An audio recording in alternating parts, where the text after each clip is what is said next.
Friends, welcome back to Janasamaya YouTube channel. ಈ ಒಂದು ವಿಡಿಯೋದಲ್ಲಿ ನಾನು ಕಾರ್ಮಿಕ ಇಲಾಖೆಯಿಂದ ಬರುವಂತಹ ಮದುವೆ ಸಹಾಯಧನ 60,000 ರೂಗಳನ್ನು ಪಡೆಯೋದು ಹೇಗೆ, ಎಲಿಜಿಬಿಲಿಟಿ ಏನು, ಅಪ್ಲಿಕೇಶನ್ ಯಾವಾಗ ಹಾಕಬೇಕು ಮತ್ತು ಹೇಗೆ ಅಮೌಂಟ್ ಬರುತ್ತೆ, ಕಂಪ್ಲೀಟ್ ಇನ್ಫಾರ್ಮೇಷನ್ ತಿಳಿಸ್ಕೊಡ್ತೀನಿ. ಮೊದಲನೇ ಬಾರಿ ಚಾನಲ್ ನೋಡ್ತಾ ಇದ್ದರೆ ಸಬ್ಸ್ಕ್ರೈಬ್ ಮಾಡಿಲ್ಲ ಅಂದರೆ ದಯವಿಟ್ಟು ಸಬ್ಸ್ಕ್ರೈಬ್ ಮಾಡ್ಕೊಳ್ಳಿ. ಬನ್ನಿ ವಿಡಿಯೋ ಸ್ಟಾರ್ಟ್ ಮಾಡೋಣ.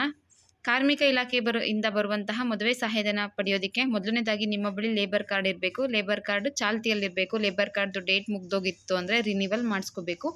ಪ್ರೆಸೆಂಟ್ ನಿಮ್ಮ ಹತ್ರ ಲೇಬರ್ ಕಾರ್ಡ್ ಇರಲೇಬೇಕು. ಲೇಬರ್ ಕಾರ್ಡ್ ಇಲ್ಲ ಅಂದರೆ ಯಾವುದೇ ಕಾರಣಕ್ಕೂ ಈ ಅಪ್ಲಿಕೇಶನ್ನ ಹಾಕೋದಕ್ಕೆ ಆಗೋದಿಲ್ಲ. ಯಾಕಂದರೆ ಇದು ಬರೋವಂಥದ್ದು ಕಾರ್ಮಿಕ ಇಲಾಖೆಯಿಂದ ಕಾರ್ಮಿಕರಾಗಿ ವರ್ಕ್ ಮಾಡ್ತಿರೋಂಥವರಿಗೆ ಏನಿದು ಮದುವೆ ಸಹಾಯಧನ ಬರುತ್ತೆ.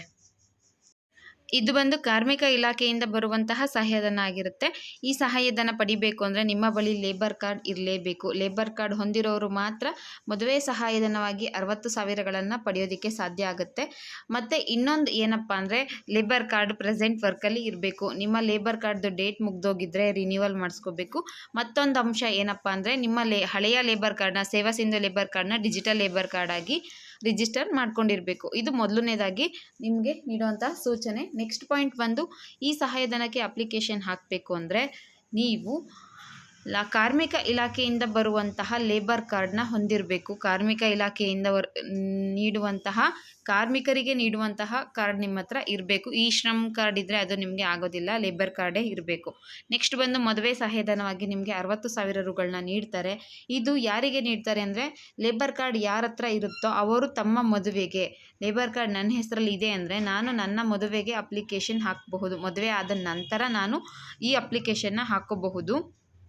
ಅಥವಾ ನಿಮಗೆ ಲೇಬರ್ ಕಾರ್ಡ್ ಮಾಡಿಸಿರೋರಿಗೆ ಸ್ವಲ್ಪ ಏಜ್ ಆಗಿದೆ, ನನ್ನ ಮಕ್ಕಳಿಗೆ ನಾನು ಇದನ್ನು ಅಪ್ಲಿಕೇಬಲ್ ಮಾಡ್ಕೋಬಹುದಾ ಅಂದರೆ ಹೌದು.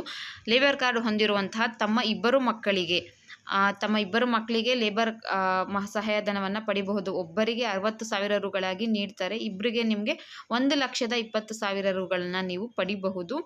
ಆದರೆ ಒಂದು ಷರತ್ತು ಏನಪ್ಪ ಅಂದರೆ ಒಬ್ಬ ವ್ಯಕ್ತಿ ಮೊದಲನೇ ಮದುವೆಗೆ ಮಾತ್ರ ಅರ್ಜಿನ ಹಾಕಬಹುದು. ಈಗ ಉದಾಹರಣೆಗೆ ನಿಮ್ಮ ಹೆಸರಲ್ಲಿ ಲೇಬರ್ ಕಾರ್ಡ್ ಇದ್ದು ಮೊದಲನೇ ಮದುವೆಗೆ ನೀವು 60,000ನ ಅಪ್ಲಿಕೇಶನ್ ಹಾಕಿ ಪಡೆದಿರ್ತೀರಾ. ಮತ್ತು ನೀವು ಎರಡನೇ ಮದುವೆ ಆಗಿರ್ತೀರಾ. ಮತ್ತು ಎರಡನೇ ಮದುವೆ ಆದಮೇಲೆ ಅಪ್ಲಿಕೇಶನ್ ಹಾಕಬಹುದಾ ಅಂದರೆ ಅದು ಸಾಧ್ಯ ಇಲ್ಲ. ಒಬ್ಬ ವ್ಯಕ್ತಿ ಮೊದಲನೇ ಮದುವೆಗೆ ಅಥವಾ ತನ್ನ ಇಬ್ಬರು ಮಕ್ಕಳಿಗೆ ಈ ಮದುವೆ ಸಹಾಯಧನವನ್ನು ಪಡಿಬಹುದು. ನೆಕ್ಸ್ಟು ಇದಕ್ಕೆ ಏನೇನು ಅರ್ಹತಾ ಷರತ್ತುಗಳು ಇದೆ ಅಂತ ನೋಡೋದಾದರೆ ಲೇಬರ್ ಕಾರ್ಡ್ ಮಾಡಿಸಿ 1 ವರ್ಷ ಆಗಿರಬೇಕು. ಇದೇ ಈ ಪಾಯಿಂಟ್ ತಿಳಿಸೋವಂಥದ್ದು. ಈಗ ಕೆಲವರಿಗೆ ಲೇಬರ್ ಕಾರ್ಡ್ ಮಾಡಿಸಿ 8 ತಿಂಗಳಾಗಿರುತ್ತೆ, ಮದುವೆ ಆಗಿರ್ತಾರೆ. ಈಗ ಅಪ್ಲಿಕೇಶನ್ ಹಾಕಬಹುದಾ ಅಂದರೆ ಇಲ್ಲ, ಮದುವೆ ಆಗಿ 1 ವರ್ಷ ಆದಮೇಲೆ, ಲೇಬರ್ ಕಾರ್ಡ್ ಮಾಡಿಸಿ 1 ವರ್ಷ ಆದಮೇಲೆ ನಿಮಗೆ ಅದು ಎಲಿಜಿಬಲ್ ಇರುತ್ತೆ. ಈಗ ಸ್ಕಾಲರ್ಶಿಪ್ ಆಗಿರ್ಬೋದು, ಬೇರೆ ಸ್ಕೀಮ್ಗಳಿಗೆ ಆಗಿರಬಹುದು, ಲೇಬರ್ ಕಾರ್ಡ್ ಮಾಡಿಸಿ 1 ವರ್ಷ ಆದರೆ ಮಾತ್ರ ಎಲಿಜಿಬಲ್ ಇರುತ್ತೆ.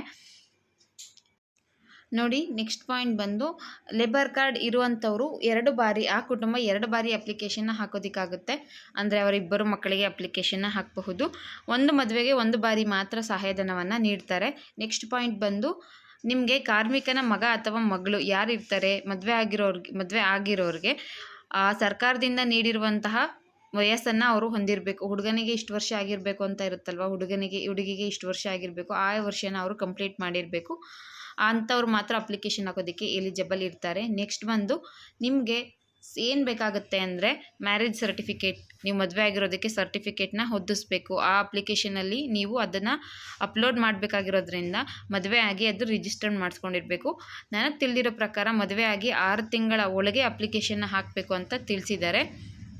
ನೆಕ್ಸ್ಟ್ ಇದು ಅಪ್ಲಿಕೇಶನ್ ಹಾಕೋದಕ್ಕೆ ಏನೇನು ಡಾಕ್ಯುಮೆಂಟ್ಸ್ ಬೇಕಾಗುತ್ತೆ ಅಂದರೆ ಒಂದು ಮ್ಯಾರೇಜ್ ಸರ್ಟಿಫಿಕೇಟ್ ಬೇಕಾಗುತ್ತೆ. ಇನ್ನೊಂದು ಎಂಪ್ಲಾಯ್ಮೆಂಟ್ ಸರ್ಟಿಫಿಕೇಟ್, ಪ್ರೆಸೆಂಟ್ ಲೇಬರ್ ಎಲ್ಲಿ ವರ್ಕ್ ಮಾಡ್ತಿದ್ದಾರೆ ಅಲ್ಲಿಂದ ಪಡೆದಿರುವಂತಹ ಒಂದು ಎಂಪ್ಲಾಯ್ಮೆಂಟ್ ಸರ್ಟಿಫಿಕೇಟ್ನ ಪಡ್ಕೊಂಡಿರಬೇಕು. ಅದರಲ್ಲಿ 4 ಆಪ್ಷನ್ ಇದೆ. ಒಂದು ಗ್ರಾಮ ಪಂಚಾಯಿತಿಯಿಂದ, ಮತ್ತೊಂದು ಕಾಂಟ್ರಾಕ್ಟರ್ ಕಡೆಯಿಂದ, ಮತ್ತೊಂದು ಲೇಬರ್ ಆಫೀಸರಿಂದ ಪಡೆದಿರುವಂತಹ ಎಂಪ್ಲಾಯ್ಮೆಂಟ್ ಸರ್ಟಿಫಿಕೇಟ್ನ ಅಪ್ಲೋಡ್ ಮಾಡಬೇಕಾಗತ್ತೆ. ವಿವಾಹ ಪ್ರಮಾಣ ಪತ್ರ, ಮ್ಯಾರೇಜ್ ಸರ್ಟಿಫಿಕೇಟ್ ಮತ್ತು ಎಂಪ್ಲಾಯ್ಮೆಂಟ್ ಸರ್ಟಿಫಿಕೇಟ್ನ ನೀವು ಅಪ್ಲೋಡ್ ಮಾಡಬೇಕಾಗಿರೋದ್ರಿಂದ ಈ 2 ಸರ್ಟಿಫಿಕೇಟ್ನ ನೀವು ರೆಡಿ ಮಾಡಿ ಇಟ್ಕೊಂಡಿರಬೇಕು. ಮದುವೆ ಆಗಿ 6 ತಿಂಗಳು ಒಳಗಡೆ ಅಪ್ಲಿಕೇಶನ್ ಹಾಕೋದಕ್ಕೆ ಎಲಿಜಿಬಲ್ ಇರ್ತಾರೆ. ಜೊತೆಗೆ ಲೇಬರ್ ಕಾರ್ಡ್ ಮಾಡಿಸಿ 1 ವರ್ಷ ಆಗಿರಬೇಕು. ಲೇಬರ್ ಕಾರ್ಡ್ ಹೊಂದಿರುವವರ ಇಬ್ಬರು ಮಕ್ಕಳಿಗೆ ಈ ಸಹಾಯಧನವನ್ನು ಕೊಡ್ತಾರೆ. ಆನ್ಲೈನಲ್ಲಿ ಅಪ್ಲಿಕೇಶನ್ ಹಾಕಬೇಕು. ಲೇಬರ್ ಡಿಪಾರ್ಟ್ಮೆಂಟ್ ಅಫಿಷಿಯಲ್ ವೆಬ್ಸೈಟಲ್ಲಿ ಹೋಗಿ ಅಪ್ಲಿಕೇಶನ್ ಹಾಕಿ ಅದಾದ ನಂತರ ನಿಮಗೆ ಫೈನಲ್ ಪ್ರಿಂಟೌಟ್ ಬರುತ್ತಲ್ವ, ಆ ಫೈನಲ್ ಪ್ರಿಂಟೌಟ್ ಜೊತೆಗೆ ಬೇಕಾಗಿರುವಂತಹ ದಾಖಲೆಗಳನ್ನು ನೀವು ಎಲ್ಲನೂ ತಗೊಂಡು ಹೋಗಿ ಜಿಲ್ಲಾ ಅಥವಾ ತಾಲೂಕು ಮಟ್ಟದ ಕಾರ್ಮಿಕ ಇಲಾಖೆಗೆ ಕೊಡಬೇಕು. ಅಲ್ಲಿ ಅದು ವೆರಿಫಿಕೇಷನ್ ಆಗಿ ನಂತರ ನಿಮಗೆ ಅಮೌಂಟು ಸ್ಯಾಂಕ್ಷನ್ ಆಗುತ್ತೆ. ಮುಂದಿನ ವಿಡಿಯೋದಲ್ಲಿ ಅಪ್ಲಿಕೇಶನ್ ಹಾಕೋದು ಹೇಗೆ ಅಂತ ನಾನು ಲೈವಲ್ಲಿ ತೋರಿಸ್ಕೊಡ್ತೀನಿ. ಇದಿಷ್ಟು ಕಾರ್ಮಿಕ ಇಲಾಖೆ ವತಿಯಿಂದ ಮದುವೆ ಸಹಾಯಧನವಾಗಿ 60,000 ರೂಗಳನ್ನು ಪಡೆಯೋದಕ್ಕೆ ಇರುವ ಪ್ರೋಸೆಸ್ಗಳು.